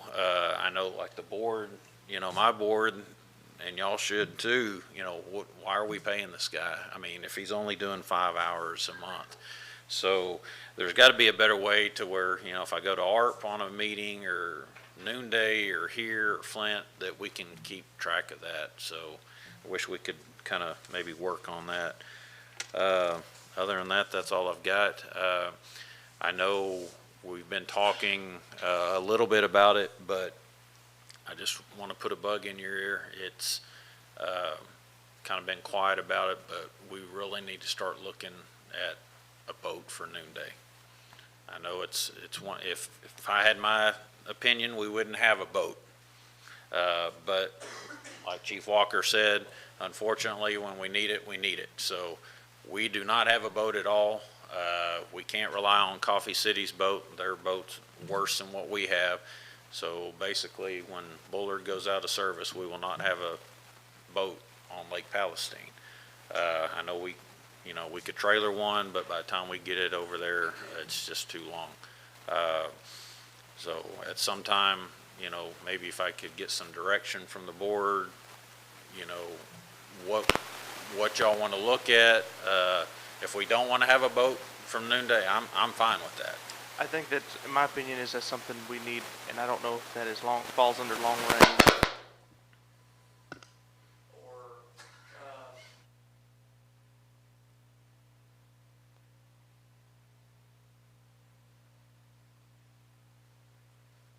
apparatus per body of water, and so I'd like to look and see if that's worth putting the money into another boat, or if we just have one operating, is that sufficient for the 10 calls a month, or a year that maybe each department runs, or? Okay.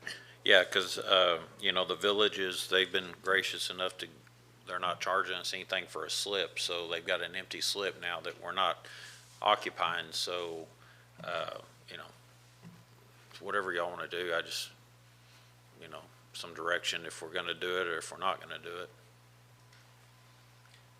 JD, I'm gonna ask you to assess the amount of calls that we make, type of calls that we make, the location.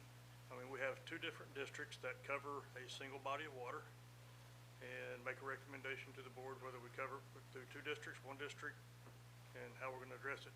Now, Chief Harper, you know that I'm of the opinion that, we should actually put a proper rescue vessel on the lake, whether it be to your district or another district, but, you know, that's my opinion, but I want, JD to come back and make a recommendation to the board on how we should manage, covering Lake Palestine. Okay. You also brought up something else that, I'll ask you while I'm here. So you have about 153 calls more this year than what you did last year. What type of calls were they? Was it proportionate across all of them, or was there? No, our biggest increase has been medical, and MVAs, and we're doing a lot of mutual aid to, Henderson County. Yeah, so, unfortunately, they're very limited on personnel, so they reach out to us quite a bit, but, and that's, I mean, that's not as often, but we do have, probably our biggest increase is medical and MVAs. Thank you.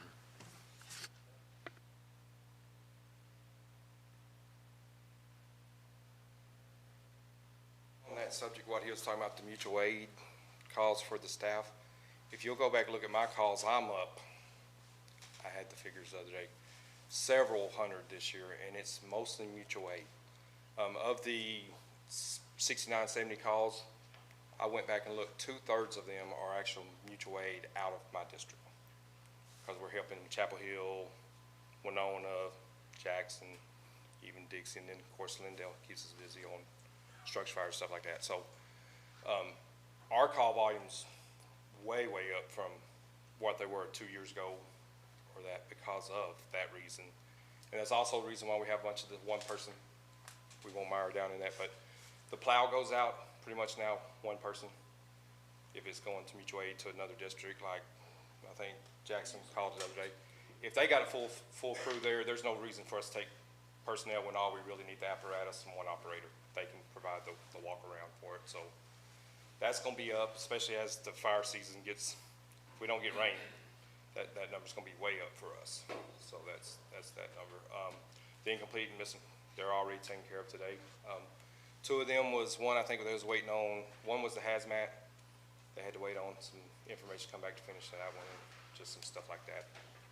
But, and my personnel is gonna reflect, I believe, 12, the paperwork we had to get everybody to sign. That really helped us kind of go through weeds and be like, these people are gonna be gone. And I've already had 2 sets of stuff turned in for that reason.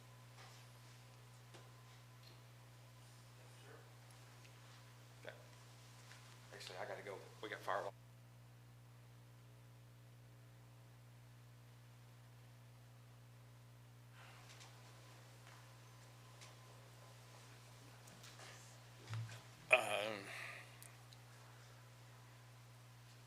We had 41 incidents. I can believe that. seem like medical calls are a big factor on everybody. They're increasing a bunch. Hey, I'm going to interrupt you. Are you seeing an increase in legitimate calls, or are we starting to get called out on, are we seeing some more of those stub toes, those, They're calling us out on these sick calls. Yeah. Yeah, we're running a lot more sick calls, I believe, than actual chest pains or something like breathing problems, which associates with the COVID. and we're attributing that to they're just so inundated with calls. Yeah, they're covered up. Yeah. I mean, I just was curious. I've talked to Buddy Fight the other night, or heard from Buddy Fight the other night. And he said that they've actually had to take patients off of their cots and go find cots in the hospital so that they can put their boxes back in service. Oh, our healthcare system is very taxed right now. I was Oh, just yeah. curious if Yeah, that was. everybody is. Yeah, I okay. mean, Thank all you. the way around. Sorry for the But, interruption. Our personnel, I've got some to you. I've got 2 or 3 more on my desk that I need to get to you tomorrow. And I've got several on there. One of them was a paid personnel that is not one of mine. Or he works there, but he's paid personnel, not a volunteer. And then I've got several more that I need to take off of that list. And I apologize for not getting it done before, but I didn't realize that they weren't off of there already. We've got a GSAR 2 class coming up in November, and those are fun. I think, Matt, you've been on a couple of those with us. I wish we could get more response from the county in total. We've got just, so far, us and Chapel Hill and just a few spots here and there that are interested in it, I guess. I wished we could get more interest in it so that we'd have personnel available if we do get a call. We have had one that didn't materialize, which I was glad of it. They found him before we got everything organized and set up. But,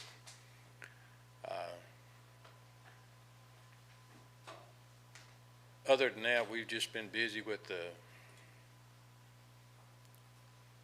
going on with the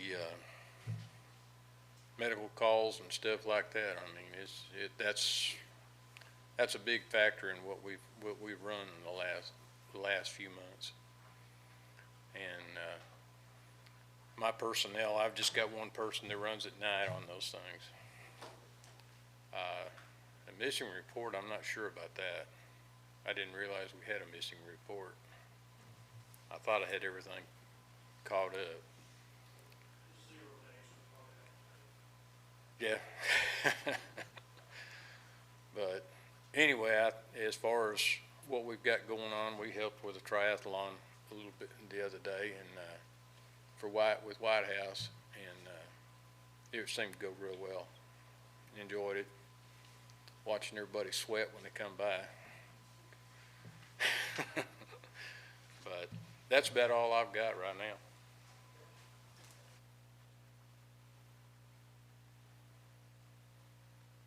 JD, while he's coming up, is there, I know it gets a little tricky, but for paid staff that wanted to take those classes, I mean, to me, I think it's important, just as important that they know these skills as the volunteers. How do you even begin? Think about that answer, and then we'll talk about it later, but I'm just curious how we can get some of them in, maybe if they'd like to. Okay, yeah, we can discuss it. Everything's been going pretty good in White House lately. I'm still not back in the running calls yet because still doing physical therapy, and right now, guys, if I run to that door right there, y'all gonna pick me up off the floor because and that's a fact. That's one of the biggest things I said in myself, getting back into it and running calls when I can run off the highway out of the way of a car that's not paying attention to me directing traffic. I'm not going to be out there, it's showing that I've got 6 missing reports. The oldest one is 28 days old.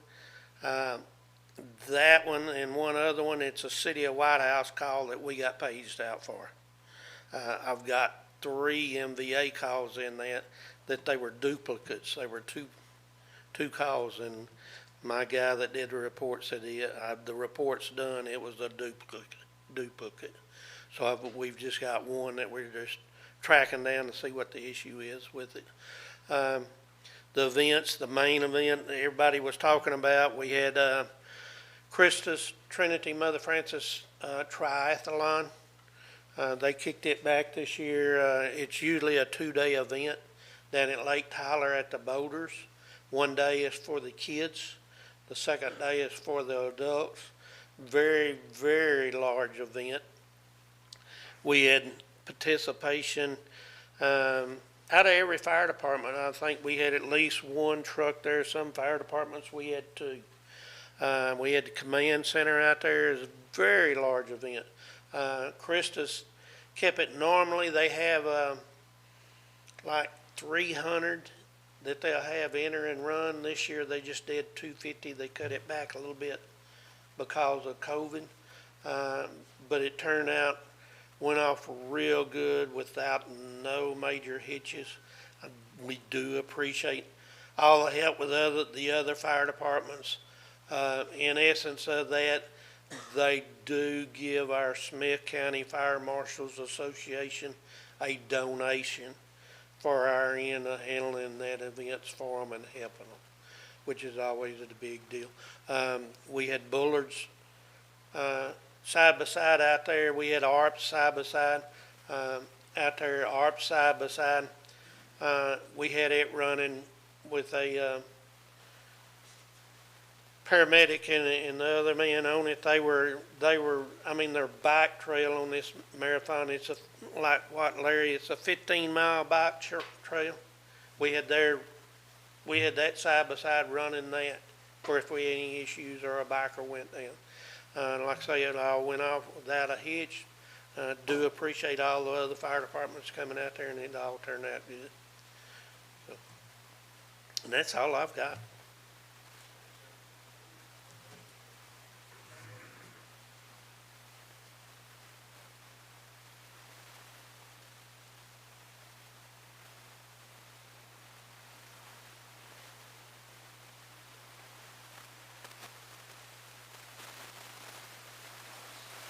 No, sir, we've been very involved this month. As you see, we had quite a few events along with assisting with out in the county. We had several of our own with homecoming and everything. We were able to go out and show a good support to our community. As you see, we had the 75 calls. The one-person responses, by all means, those are self-explanatory for the most part. There's a few members we need to get off the roster and get that cleaned up a little bit, but other than that, we're pretty good out there. You have any questions? Chief Allen, on 2 of your one-person calls, they're listed as MVA major. Yes, sir. One of them was like a false call. Get out there and there was nothing there, and I'm not exactly sure what the other one is. I was looking at that just a minute ago.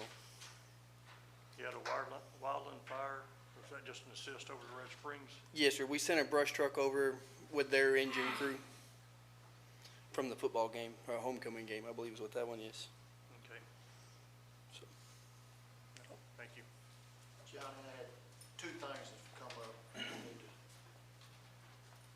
If you don't mind. One thing that's come up since we've done all this discussion, and I'm going to ask you, JD, if y'all can look into this. I'd like to see a chart made on the number of calls that we've had and the increase of calls over the last 5 years. ESD-wide, not just one department, be ESD-wide and then by department, and put it on a chart and a graph so we can all take a look at that and see where we were, where we are now. And the other thing I forgot to mention when I was up here is our board has decided that on October the 30th, they're going to do trunk and treat in town, and we're going to have an open house. So the community can finally come in our station and see what they got. and I forgot to tell y'all about that.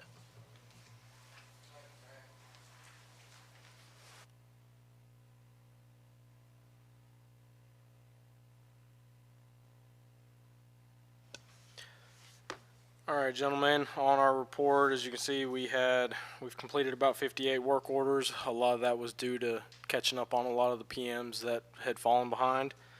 So we were able to get those in, get them out. And right now, I'm trying to get around to the different departments, get all the rescue tools serviced so that they're up in good running order.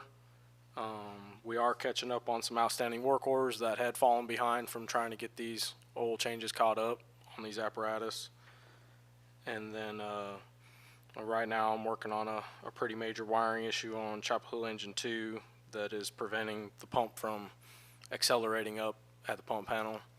So I've had a lot of input from Pierce and Siddons on trying to narrow down where this issue might be, and I just got to get dove into it and figure out what's going on.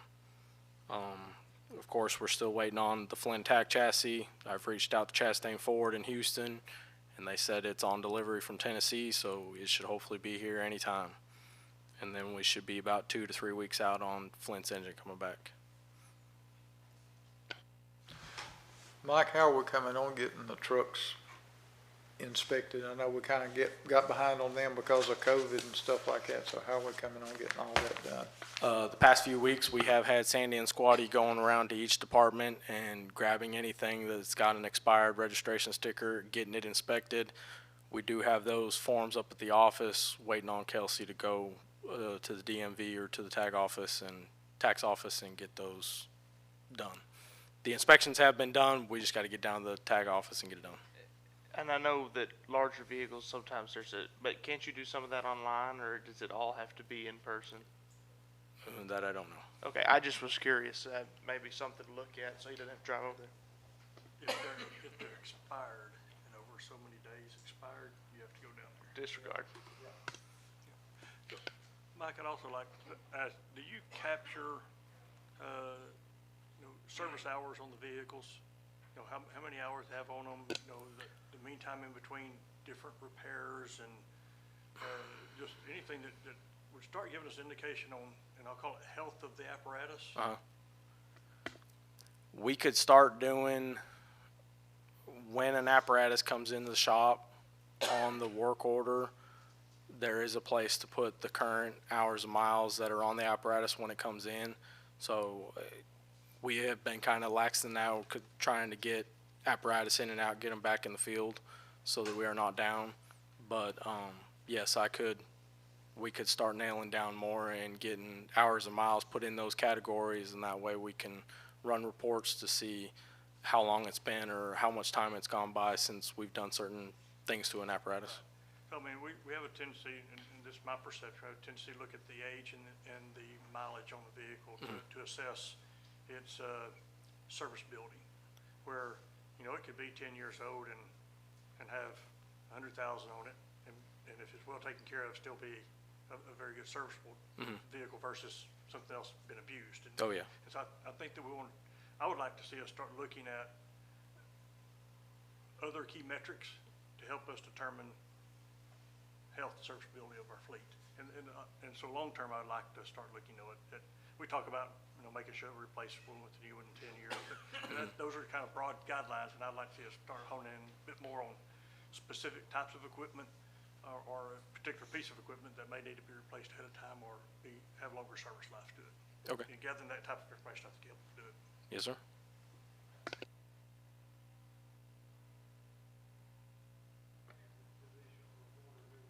I can give a little bit of an update. Chief Clanton's out right now. He should be back hopefully before we know it. The training division is still, even with him out, they're still conducting their normal training every day. In fact, they're doing some stuff tonight. But over the weekend, Friday morning and afternoon/evening, they had a kind of a specialty class, a breaking barriers class. And they brought in an outside instructor to help. It helps the firefighters and the EMS responders and police officers learn how to deal with special needs and it allows the special needs people in the community to come out and interact with the fire department and all of the different responders and see the equipment and things. They brought in Todd Edwards. UT Health helped sponsor that class. It was conducted at Flint Baptist Church, and from everything that I've heard, that went really well. He also taught a leadership section to some of the leaders within the organizations. So yes, they are continuing to do training. Chief Clanton was not able to get me all of the metrics on his stuff, but we will provide those twofold in the next meeting.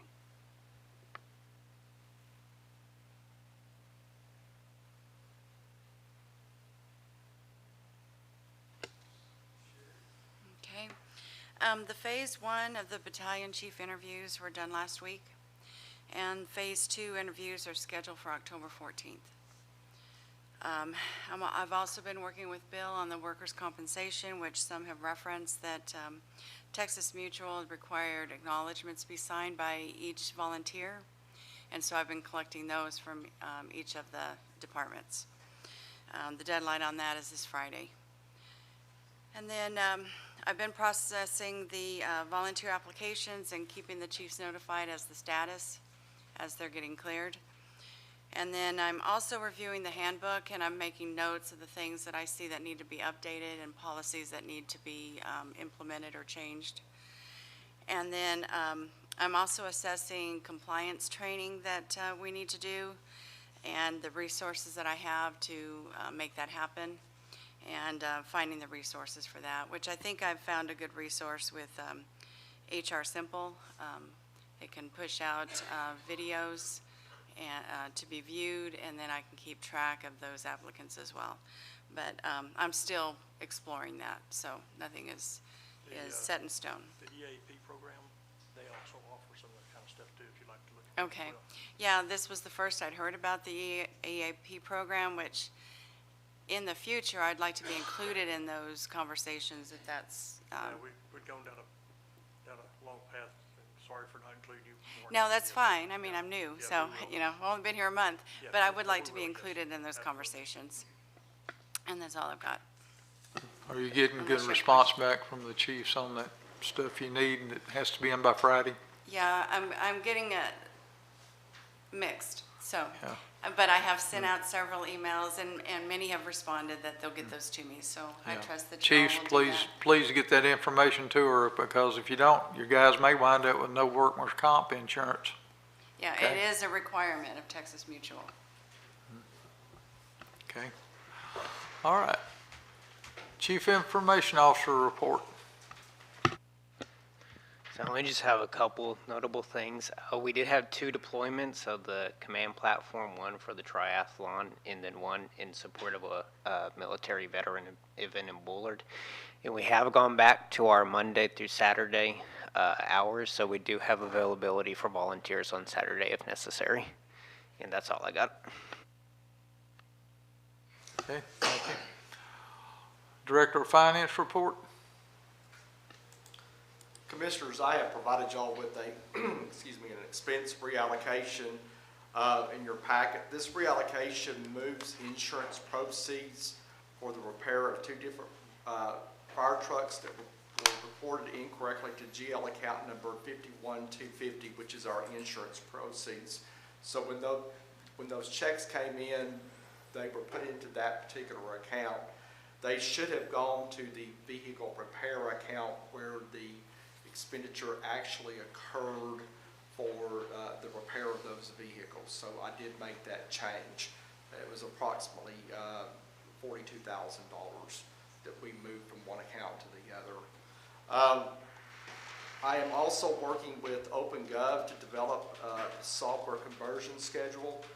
Sherry and I have a meeting with them at the end of this week to really get that process kicked off. We're looking forward to that. Also, I'm going to be working on updating our website to provide additional financial information. Going to safety last week, there was some information that I learned that needs to go on there, and just getting some different ideas from different people of what they do that I think will be good to provide to the public. And then also, I'm planning on calling a committee meeting soon to start discussing the investment policy. I've got a rough draft of that put together, so we're trying to move forward with that process also. But that's all I have, unless somebody has some questions for me. Yeah, sounds fine.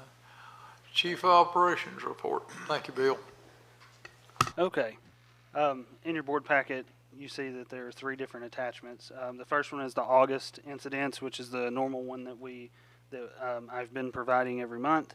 But some other things here is the average number of calls for the last 3 months for the district are 650 calls per month. As of August 31st, the total calls for the previous 12 months was 8,051 calls. The previous 12-month period prior to that, we ran 6,704 calls for that year.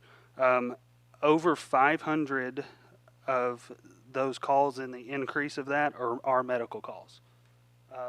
Other than that, the percentages of the types of calls are relatively the same.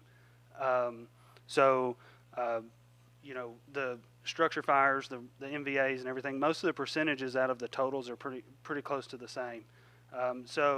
For instance, in this closest year, 32% of the calls were medical. The previous year, 30% were medical. So everything's still kind of right there where it's been for the previous basically 2 years. Updates for the board. The Dixie lease agreement with the City of Tyler is waiting for signatures from Johnny and Chief York. They were both here tonight. I have the agreement with me, and we'll get it taken care of. The Winona lease agreement is now in my hands, and it will be placed on an upcoming agenda for review and approval. There are a number of PR events coming up in the month of October for Fire Prevention Month. That is typical for this time of year. One of the things that hasn't been mentioned tonight, I'm working on an insurance claim regarding a fleet accident on Friday night. We will get that on an upcoming agenda. Attended the Safe D conference, received some updates and some things that I feel like we need to work on that will hopefully benefit the district. We're working on the planning and logistics for the upcoming budget projects and items that were approved. And for the reference, the SFFMA retention workshop is October 23rd and 24th. It will be at the Courtyard Marriott on South Broadway. So I think Hunter just sent that out. But do you have any questions for me? When's the next safety conference? I think it's in February. February? Yeah. Yeah. And you had rooms blocked off if anybody wanted to go, and nobody. Not for this safety conference we went to. I did have rooms. I had 10 rooms blocked off. We used 4. Okay. All right. So if any of you chiefs would like to go to see what goes on at Safety, let JD know well in advance and he can get the dates for you. It's in February. It's probably a Thursday, Friday, and a half a day Saturday, I think. And so it's well worth it going in because you learn a lot of stuff. Okay, at this time the board will convene in closed session in accordance with the Texas Open Meetings Act, Texas Government Code 551.071, 072, and 074.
return to open session now at 9:57 PM.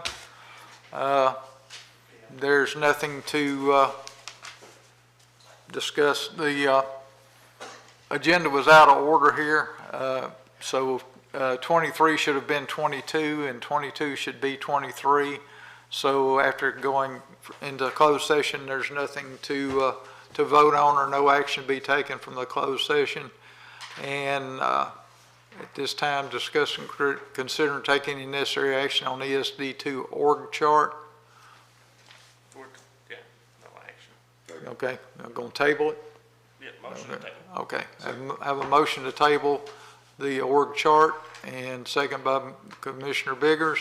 Any other discussion? All those in favor say aye. Aye. Okay. 24, remarks by presiding officer or any board members.